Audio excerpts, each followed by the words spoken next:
नमस्कार दोस्तों, चलिए जानते हैं आज की सभी ताजा खबरों को। सिर्फ 15 मिनट में आज की सभी ताजा खबरों को जानने के लिए वीडियो को लाइक और चैनल को सब्सक्राइब करना ना भूलें। जिनके डीएनए में गुंडाराज, स्टॉस पीके और शिवदीप लांडे पर डिप्टी सीएम का डबल अटैक। उप मुख्यमंत्री विजय कुमार सिन्हा ने कहा कि राजग कार्यकर्ता विकसित बिहार के सपने को साकार करने के लिए संकल्पित हैं। बिहार में बदलाव लाने और बिहारी शब्द को गाली बनाने वालों से मुक्ति दिलाने का अभियान चल रहा है। उन्होंने विपक्ष पर निशाना साधा, साथ ही पूर्व आईपीएस अधिकारी शिवदीप लांडे पर भी निशाना साधा। उन्होंने कहा कि यहां के लोग लीडर से ज्यादा राजनीति का अनुभव रखते हैं।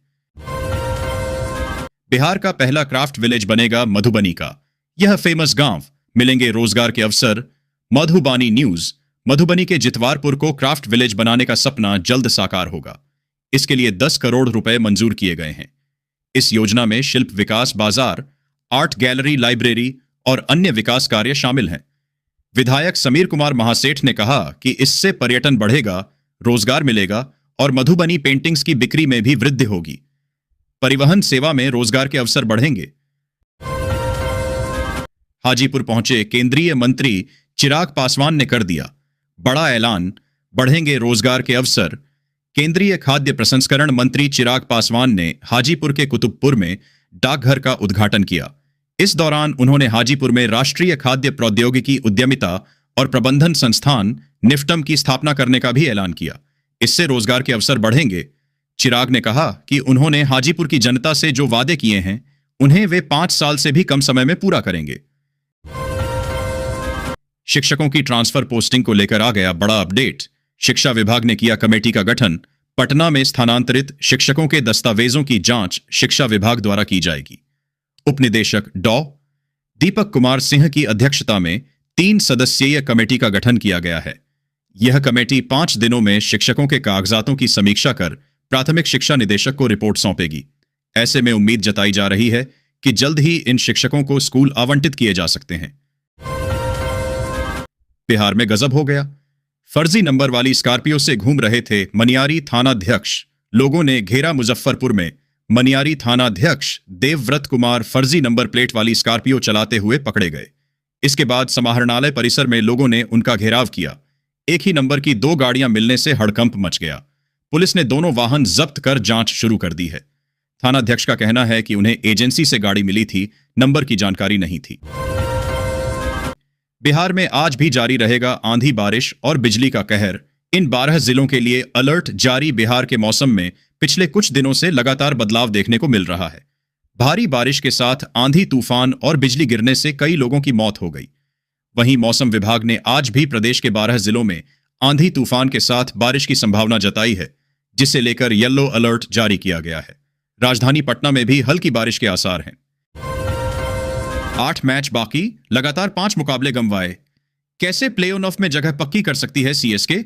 सीएसके आईपीएल 2025 में प्ले-ऑफ स्केनरियो। आईपीएल 2025 में चेन्नई सुपर किंग्स की टीम के लिए अभी तक का सफर काफी निराशाजनक रहा है। लगातार 5 मैच हारने के बाद टीम प्ले-ऑफ से बाहर होने की कगार पर है। लेकिन अभी मौजूदा सीजन में सीएसके को 8 मैच और खेलने हैं। ऐसे में अभी भी प्ले-ऑफ में जगह बनाने का सीएसके के पास चांस है। आइए जानते हैं कैसे। पलायन का दर्द झेला, गांव लौटकर बने सफल कारोबारी। आप भी कर सकते हैं। ऐसा आरा के चंदन कुमार ने मुख्यमंत्री उद्यमी योजना से आरण लेकर मसाला का व्यवसाय शुरू किया। आईटीआई की पढ़ाई करने के बाद उन्होंने पलायन का सामना किया, लेकिन सरकारी सहायता से मीरा मसाला नामक अपना उद्योग स्थापित किया। आज चंदन न केवल आत्मनिर्भर हैं, बल्कि 1.5 दर्जन लोगों को रोजगार भी दे रहे हैं और भोजपुर और बक्सर क्षेत्र में उनके मसालों की मांग बढ़ रही है। वाराणसी हुक्का बारों पर पुलिस का शिकंजा। स्टिंग ऑपरेशन से भंडाफोड़ कर होगी सख्त कार्रवाई। उत्तर प्रदेश के वाराणसी में महादेव के शहर में चल रहे अवैध हुक्का बारों के खिलाफ पुलिस सख्त कार्रवाई करेगी। कानूनी अड़चन से बचने के लिए पुलिस स्टिंग ऑपरेशन करेगी, जिसमें पुलिस ग्राहक बनकर बार में जाएगी। काशी में गैंग रेप के एक आरोपी का हुक्का बार से संबंध होने की जानकारी मिलने पर पुलिस ने यह कदम उठाया है। राजद के दबंग विधायक के घर से भारी कैश बरामद। उधर बिहार में लुढ़क गया पारा। बिहार की ताजा खबर। बिहार की राजधानी पटना से सटे दानापुर से राष्ट्रीय जनता दल राजद के विधायक रीतलाल यादव के ठिकानों पर शुक्रवार को छापेमारी हुई। इस दौरान 10,50,000 रुपए नकद, 77,50,000 रुपए के ब्लैंक चेक, जमीनों के दस्तावेज समेत 6 पेन ड्राइव और एक वॉकी टॉकी बरामद हुए। दानापुर विधायक और राजद नेता रीतलाल यादव के आवास पर पुलिस कार्रवाई कर रही है। महागठबंधन में शामिल दलों की 17 को पटना में होगी बैठक। सीट शेयरिंग और सीएम फेस पर चर्चा संभव। पटना में 17 अप्रैल को महागठबंधन दलों की महत्वपूर्ण बैठक होने जा रही है, जिसमें राजद, कांग्रेस, भाकपा माले समेत अन्य सहयोगी दलों के नेता शामिल होंगे। इस बैठक में मुख्य रूप से 2025 के बिहार विधानसभा चुनाव के लिए सीट बंटवारे और मुख्यमंत्री पद के चेहरे जैसे महत्वपूर्ण मुद्दों पर चर्चा होने की संभावना है। बिहार सिविल कोर्ट क्लर्क भर्ती परिणाम घोषित। देखें कितना रहा कटोशफ बिहार न्यूज लाइव। बिहार की ताजा खबरें पढ़ने के लिए हमारे साथ बने रहें। यहां आपको पटना, मुजफ्फरपुर, भागलपुर, गया, दरभंगा जैसे प्रमुख शहरों के समाचार और सभी जरूरी अपडेट मिलेंगे। इसके अलावा राजनीति, अपराध, मौसम, प्रशासन, क्षेत्र के विकास से जुड़ी और काम की खबरें भी मिलेंगी।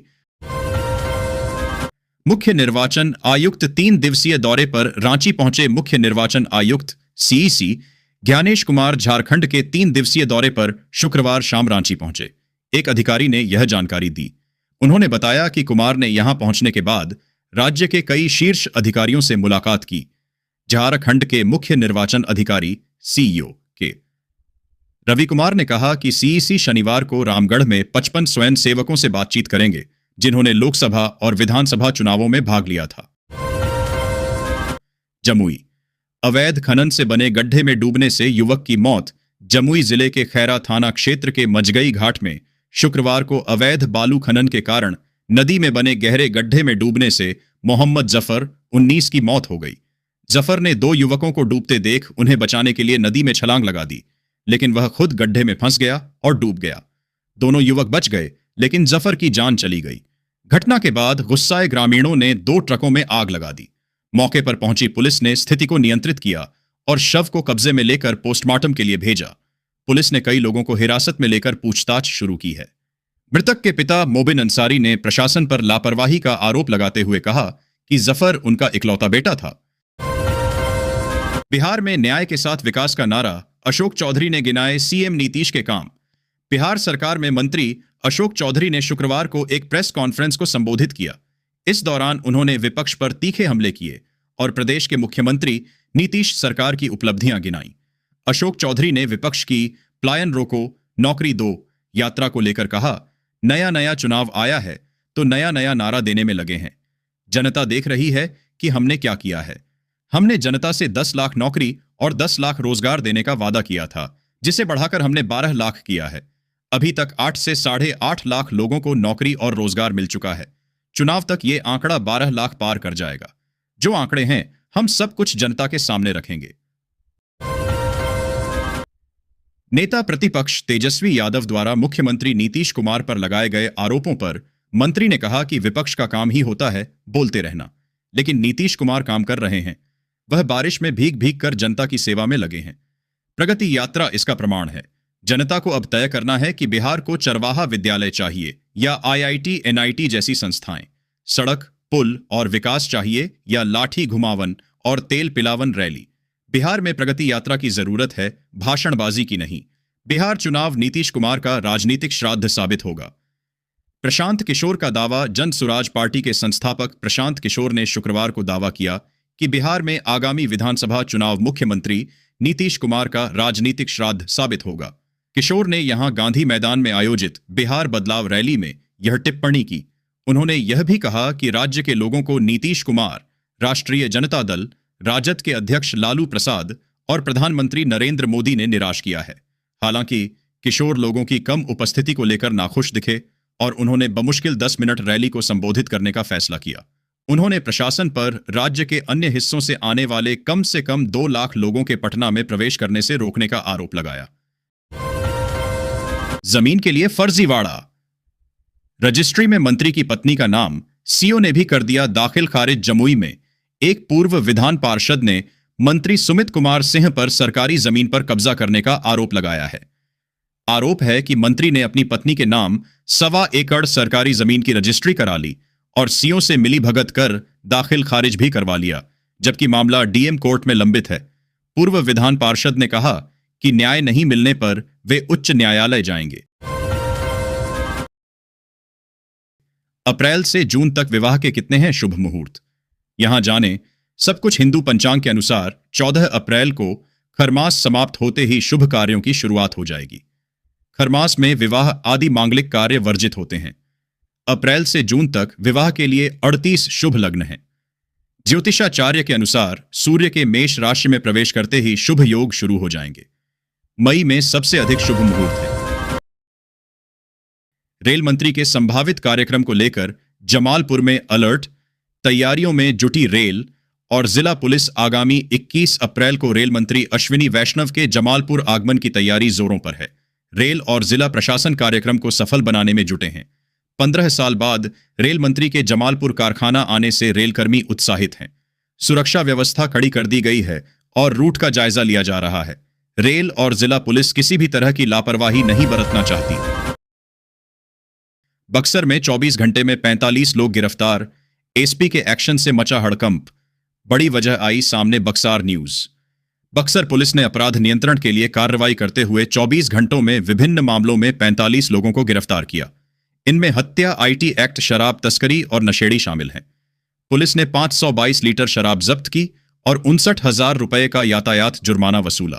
कोर्ट से जारी 88 वारंट का निष्पादन किया गया और 175 आचरण प्रमाणों का निस्तारण किया गया। 1 जुलाई से बदल जाएगा पुलिस के काम करने का तरीका। पूरा सिस्टम होगा ऑनलाइन। औरंगाबाद पुलिस अब कागज रहित अनुसंधान की ओर बढ़ रही है। 1 जुलाई से सभी थानों में प्राथमिकी का अनुसंधान कंप्यूटरीकृत होगा। पुलिस अधीक्षक कार्यालय में अनुसंधानकर्ताओं को लैपटॉप से अनुसंधान करने का प्रशिक्षण दिया गया। अब घटनास्थल से मिले साक्ष्य भी लैपटॉप में संग्रहित होंगे, जिससे न्यायालय में ऑनलाइन आरोप पत्र दाखिल करने की सुविधा होगी। न्यायाधीश भी केस से संबंधित पुलिस का अनुसंधान या आरोप पत्र ऑनलाइन देख सकेंगे। भारत नेपाल बॉर्डर पर ब्राउन शुगर के साथ 3 भारतीय गिरफ्तार। बाजार में 15 लाख रुपए कीमत। पश्चिमी चंपारण न्यूज। पश्चिमी चंपारण के त्रिवेणी में नेपाल सशस्त्र पुलिस ने नवलपरासी जिले के बिलासपुर में 3 भारतीय नागरिकों को ब्राउन शुगर के साथ गिरफ्तार किया। उनके पास से 149 ग्राम ब्राउन शुगर बरामद हुआ, जिसकी कीमत लगभग 15 लाख रुपए है। पुलिस मामले की जांच कर रही है। तीनों आरोपियों से कड़ाई से पूछताछ की जा रही है। सरकार दे रही है 5,000 रुपये महीना और भी बहुत कुछ। यूपी के युवाओं के लिए बड़ा मौका। बागपत डीएम ने प्रधानमंत्री इंटर्नशिप, पीएम इंटर्नशिप योजना और मुख्यमंत्री युवा उद्यमी विकास योजनाओं, युवा उद्योगी योजना की समीक्षा की। उन्होंने अधिकारियों को 15 अप्रैल तक लक्ष्य के अनुसार आवेदन सुनिश्चित करने और जागरूकता अभियान चलाने के निर्देश दिए। प्रधानमंत्री इंटर्नशिप योजना 21 से 24 वर्ष के युवाओं को प्रतिष्ठित संस्थानों में प्रशिक्षण देगी, जिसमें 5,000 रुपये मासिक मानदेय मिलेगा। वक्फ अधिनियम पर क्या बोले सीएम विष्णुदेव? साय वक्फ संशोधन अधिनियम पर छत्तीसगढ़ के सीएम विष्णुदेव साय ने कहा, प्रधानमंत्री के मार्गदर्शन में पारित वक्फ संशोधन विधेयक हमारे आदिवासी राज्य के लिए बहुत लाभकारी होगा। चूंकि हम अनुसूची 5 क्षेत्र में हैं, इसलिए हमारे आदिवासी लोगों की जमीन सुरक्षित रहेगी। वक्फ बोर्ड उनकी जमीन को अपनी संपत्ति नहीं बना पाएगा। बीजेपी संविधान को कमजोर कर रही, अखिलेश यादव। समाजवादी पार्टी प्रमुख अखिलेश यादव ने कहा कि बीजेपी संविधान को कमजोर कर रही है। हम बाबा साहेब भीमराव अंबेडकर के दिखाए रास्ते पर चलकर भारत को मजबूत बनाने के लिए काम करेंगे। बाबा साहेब भीमराव अंबेडकर द्वारा दिया गया संविधान हम सभी को सम्मान के साथ जीवन जीने का रास्ता दिखाता है।